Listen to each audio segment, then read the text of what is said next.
You're listening to Productivity Monsters in the Morning.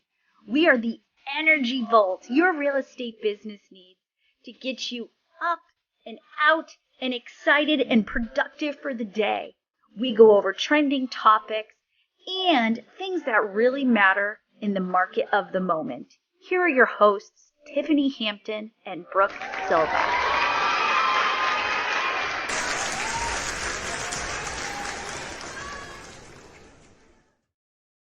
Good morning.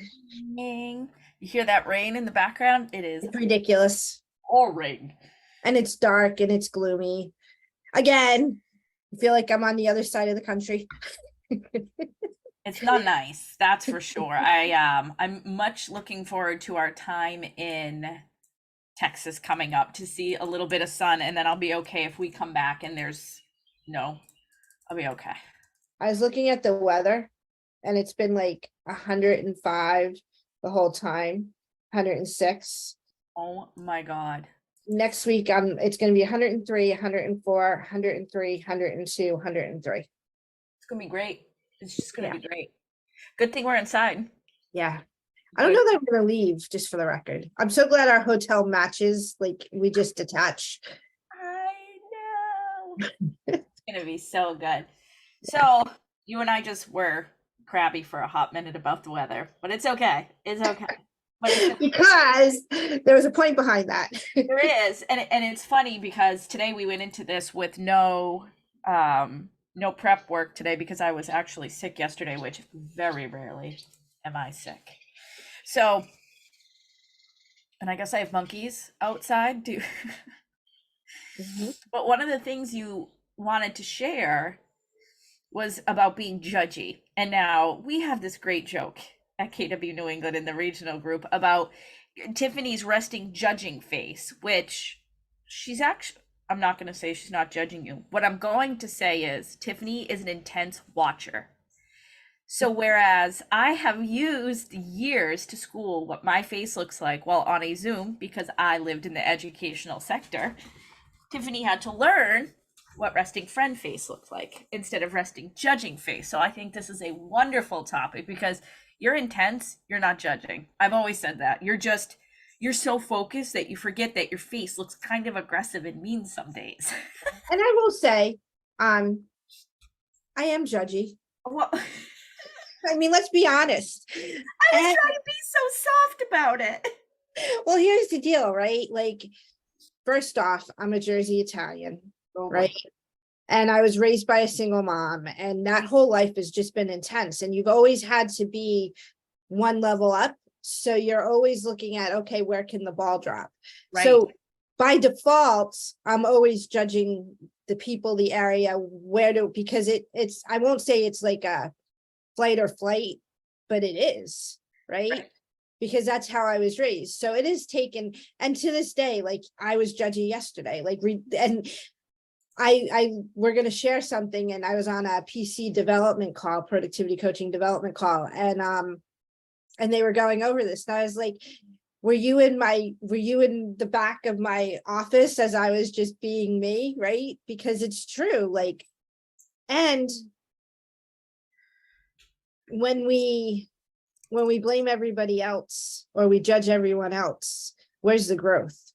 Yep. And you always say we can't control our first thought. See, I'm listening. I know. You can't control your second thought, but you can control your thoughts after, and you can certainly control your actions and how you react. Well, and it's changing the questions. Right. And you showed me quickly what you wanted to go over. I didn't have time to ingest it yet, but you showed me this judging map, this path. And I thought this was fascinating. Yeah. Because we're all guilty. I mean, like, let's just give it to not to get political, but let's just give it to the government, and maybe that'll solve half the problems. Just saying.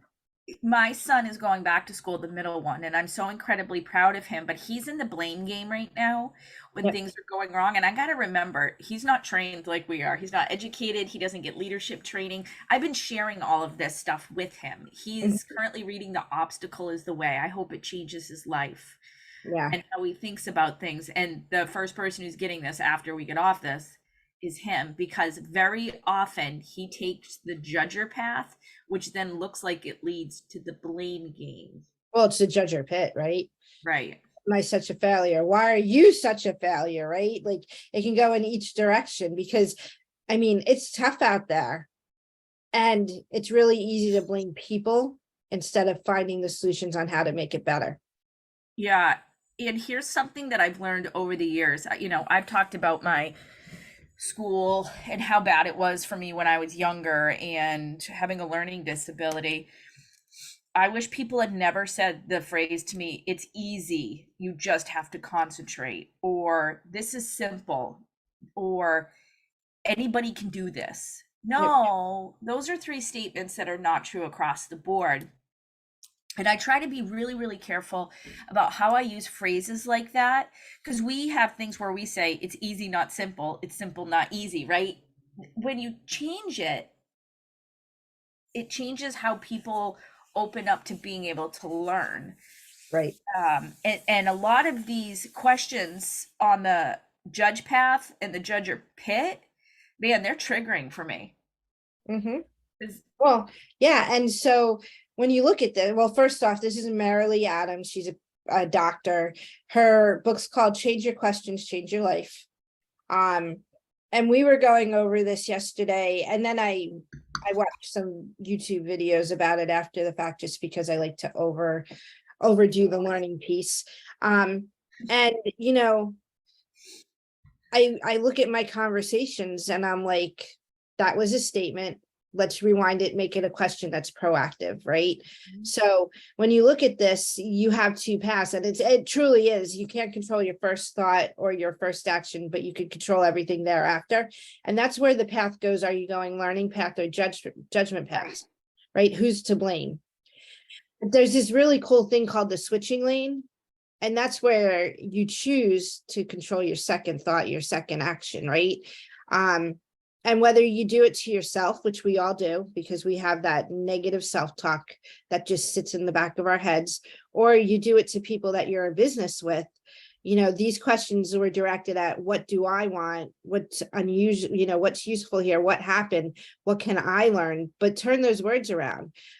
How, you know, what would it look like if I supported this person in learning this, right? Who's to blame? What's wrong with me? What's wrong with you, right?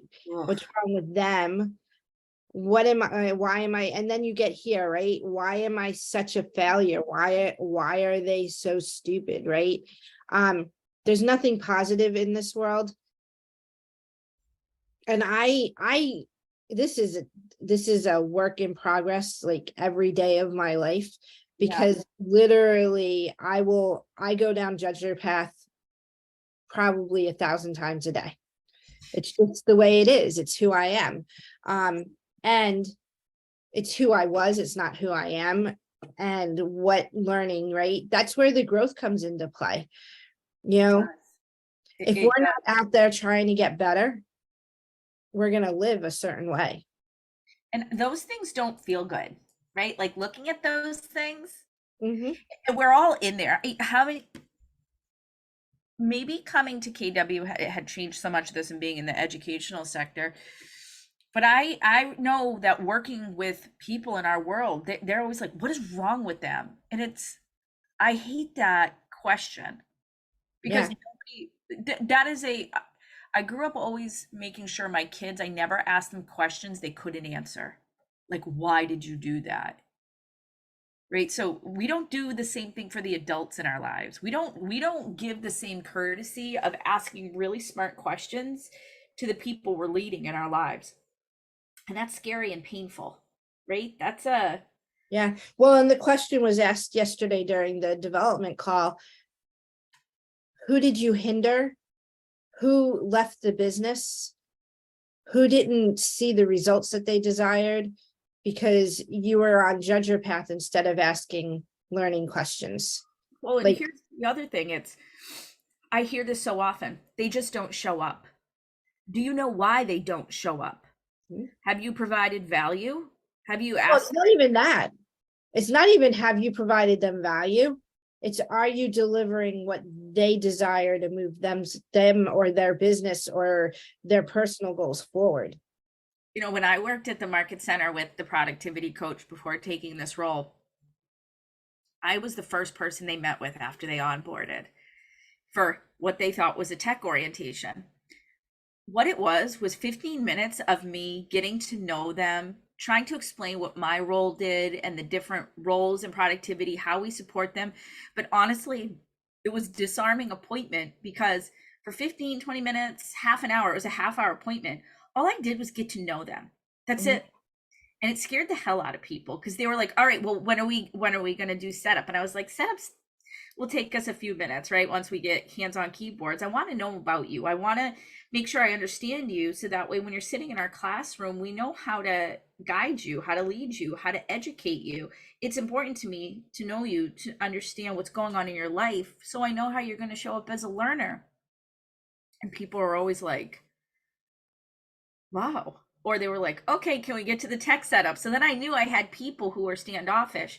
I understood I had people who maybe didn't have great school lives. Maybe they didn't go to college. Maybe they feel like they're lacking confidence in their abilities. It was such an eye-opening appointment. I wish more people did appointments like that with the people coming into their world. What's their family life like? Where do they work? What did they do? Where did they grow up? Favorite foods, silly things that just connect you to the people in your world. Yeah, people need to know you care. I've stayed in touch with my core group of people that I started with at KW, agents that were brand new to the world, and we walked through things together as I was learning how to do everything, are still some of my best friends on this planet. Well, yeah. And you know, I can't tell you, in our world, we call them cappers, right? Yep. I can't tell you how many people I built and supported systems to get them to the next level. And then they leave. And they leave because the connection wasn't made. And the worst thing you can ever hear as a leader is, the only reason I stay is because of you. Yep. That's awful. Yep. That's awful. All right, my friend. I think we got one more. Yeah, we got one more call, and then we are moving into Mega Camp. We are, so you may not hear from us next week, or we may go live a few times from Mega Camp to show you some of the cool things that are going on down there. It's gonna be fun. All right, see you later. We'll see you, friends.